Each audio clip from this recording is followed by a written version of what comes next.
Ya, jadi kali ini kelompok kami itu akan jelasin soal apa itu komunikasi massa dan media komunikasi massa itu apa. Kelompok kami itu ngambil komunikasi massa media radio. Nah, jadi apa itu radio, dari mana? Nanti akan dijelaskan oleh teman-teman saya di video ini. Oke, thank you. Bye-bye. Media massa adalah sarana komunikasi yang digunakan untuk menyebarkan informasi, berita, dan hiburan kepada khalayak luas. Ini mencakup berbagai bentuk, termasuk cetak, elektronik, dan digital. Khususnya radio. Radio adalah salah satu jenis media massa satu arah yang berperan untuk menyampaikan berbagai jenis pesan. Radio sendiri tergolong dalam kategori media elektronik. Radio menggunakan suara sebagai medium dan disebarkan melalui gelombang radio. Kami mengambil contoh Prambors FM. Prambors FM adalah stasiun radio yang menggema musik dan semangat muda. Berikut adalah berbagai poin yang menjadikan Prambors FM istimewa. Radio musik. Prambors FM memainkan berbagai genre musik dari hits terkini hingga lagu-lagu klasik. Prambors FM adalah tempat di mana musik bertemu dengan emosi. Yang kedua, konten informatif. Selain musik, Prambors FM juga menyajikan berbagai berita terkini, tren, dan peristiwa budaya. Pendengar dapat tetap terhubung dengan dunia melalui segmen-segmen berita dan informasi yang disajikan dengan gaya yang segar dan dinamis. Yang ketiga, interaksi sosial. Prambors FM memahami pentingnya interaksi dengan pendengar. Melalui telepon, pesan teks, dan media sosial, pendengar dapat berpartisipasi dalam acara, mengajukan pertanyaan, dan berbagai cerita mereka. Yang keempat, gaya hidup. Prambors FM bukan hanya stasiun radio. Ini adalah gaya hidup. Dari acara khusus hingga promosi, Prambors FM memperkuat identitasnya sebagai tempat berkumpulnya anak muda yang bersemangat dan kreatif. Yang kelima, kaula muda. Prambors FM mengusung semangat kaula muda. Dengan bangga, ini adalah tempat di mana generasi muda dapat mengekspresikan diri, menemukan inspirasi, dan merayakan kebebasan mereka. Jadi, mari kita dengarkan Prambors FM dan merasakan getaran musik dan semangat. Hai, di sini saya akan menjelaskan beberapa teknologi yang mempengaruhi kemunculan dan perkembangan radio sebagai media massa. Yang pertama, ada penemuan gelombang radio. Pada awal abad ke-20, Guglielmo Marconi menemukan gelombang radio dan ini membuka jalan bagi pengembangan radio sebagai alat komunikasi. Gelombang radio memungkinkan siaran tanpa kabel dan memperluas jangkauan komunikasi.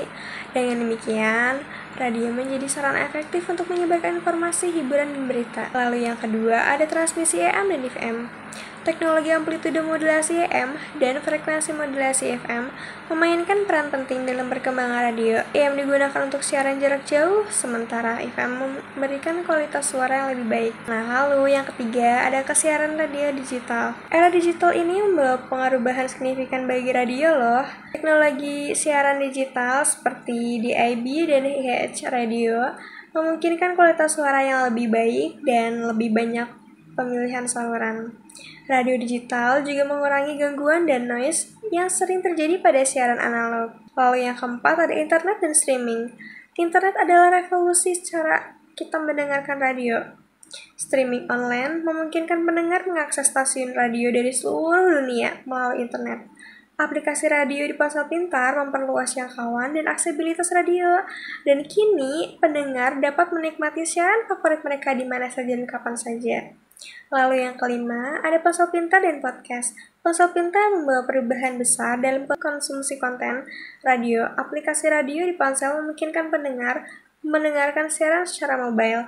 Nah, selain itu, podcast bentuk siaran radio yang dapat diunduh dan didengarkan kapan saja telah menjadi tren. Podcast memperkaya pilihan dengan berbagai topik dan gaya penyajian. Lalu yang terakhir ada referensi radio.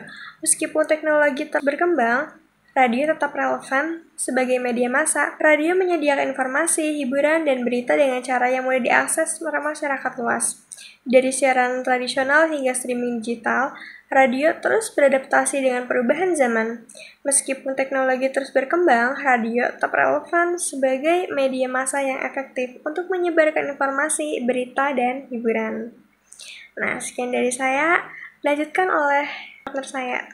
Selanjutnya, komunikator dalam media massa radio adalah individu atau kelompok yang berperan sebagai pemberi pesan atau informasi melalui siaran radio. Berikut beberapa contoh komunikator dalam konteks media massa radio. Yang pertama, ada penyiar radio. Penyiar radio adalah individu yang menyampaikan informasi atau pesan secara langsung kepada pendengar melalui siaran radio. Jadi mereka ini berperan sebagai penghubung antara stasiun radio dan audiens. Pesan yang disampaikan oleh penyiar radio berasal dari hasil kerjasama tim di stasiun radio tersebut. Lalu yang kedua ada jurnalis berita. Jurnalis berita dan artikel lainnya juga termasuk dalam komunikator media massa radio. Jadi mereka ini menggunakan media massa baik secara cetak maupun elektronik untuk menyebarkan informasi secara massal. Penulis berita memastikan berbagai opini, sudut pandang, dan hal-hal dikomunikasikan dengan memperhatikan etika komunikasi massa. Lalu yang ketiga, perwakilan lembaga. Ketika ada kebijakan baru dari sebuah lembaga, perwakilan lembaga tersebut akan menyosialisasikannya melalui media massa radio. Jadi peran mereka adalah memberikan informasi kepada banyak pihak sehingga kebijakan dapat disosialisasikan dengan baik. Lalu yang keempat ada Divisi Hubungan Masyarakat (Humas). Divisi Hubungan Masyarakat atau Public Relation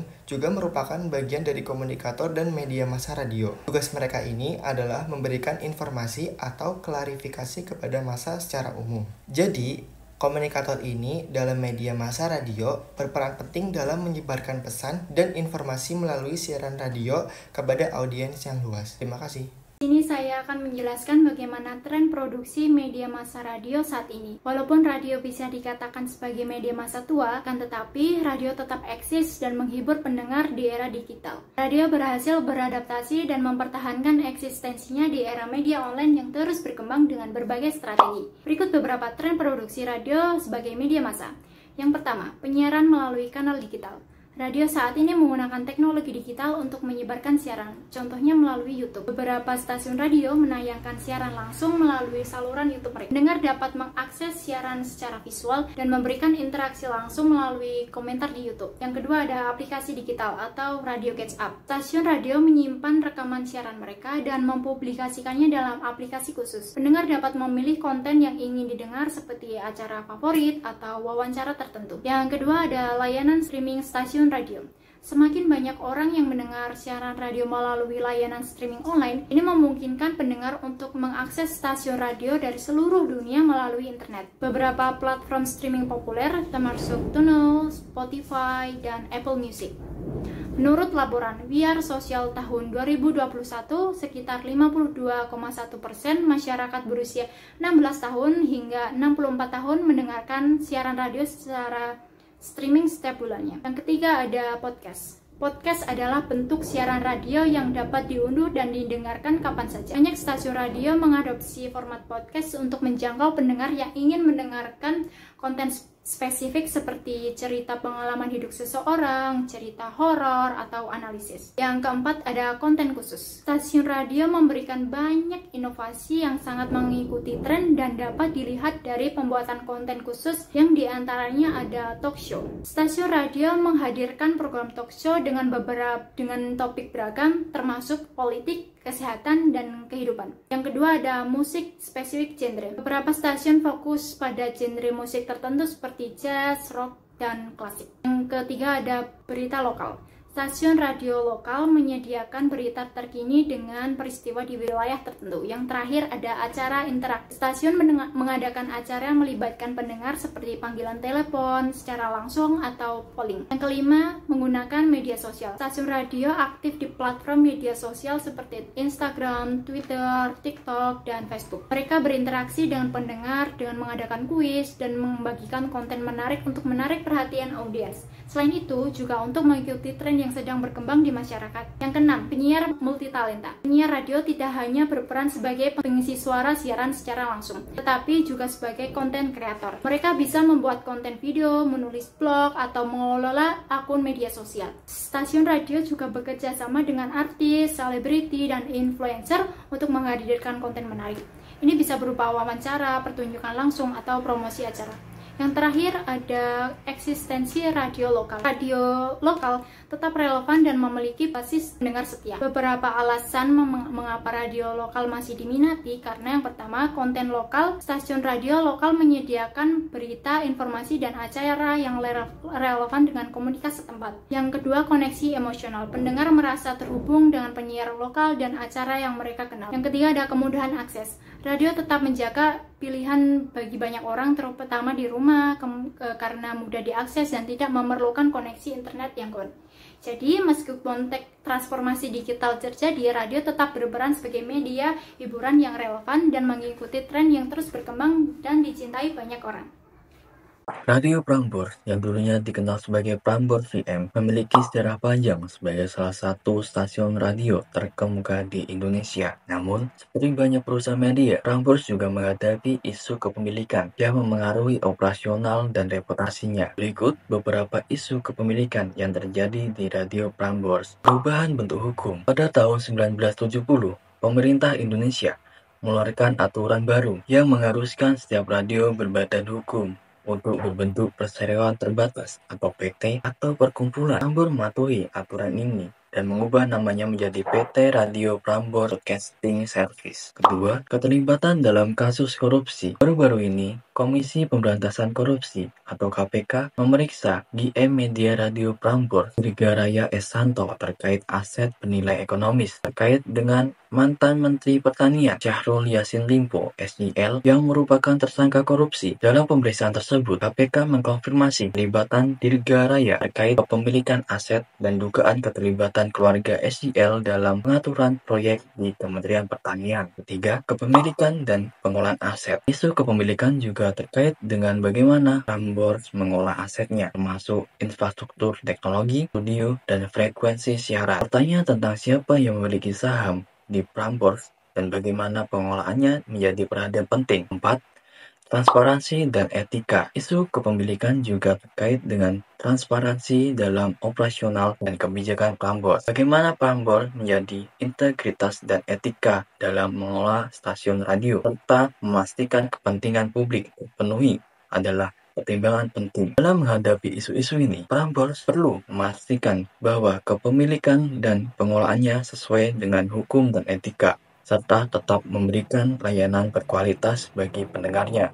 Radio disebut sebagai media massa karena berperan dalam menyampaikan pesan dan informasi kepada masyarakat luas melalui gelombang radio. Beda dengan media cetak seperti surat kabar dan majalah, radio menggunakan suara sebagai medium komunikasi. Berikut beberapa alasan mengapa radio termasuk ke dalam kategori media massa. Yang pertama, jangkauannya luas. Radio memiliki jangkauan yang luas terutama ketika siaran dilakukan melalui frekuensi AM ataupun FM. Pendengar dapat mengakses stasiun radio dari berbagai lokasi tanpa batasan geografis. Yang kedua, siaran rutin. Radio memiliki jadwal siaran yang berkesinambungan dan pendengar dapat mengandalkan radio untuk mendapatkan informasi, hiburan, dan berita secara teratur. Yang ketiga adalah konten beragam. Radio menyajikan berbagai jenis konten termasuk musik, berita, talk show, dan juga acara hiburan. Ini memenuhi kebutuhan beragam dari pendengar. Yang keempat, pengaruh terhadap opini publik. Radio memiliki pengaruh yang besar terhadap opini publik karena pesan yang disampaikan melalui radio dapat mempengaruhi pandangan dan perilaku para pendengar. Yang kelima, interaktif.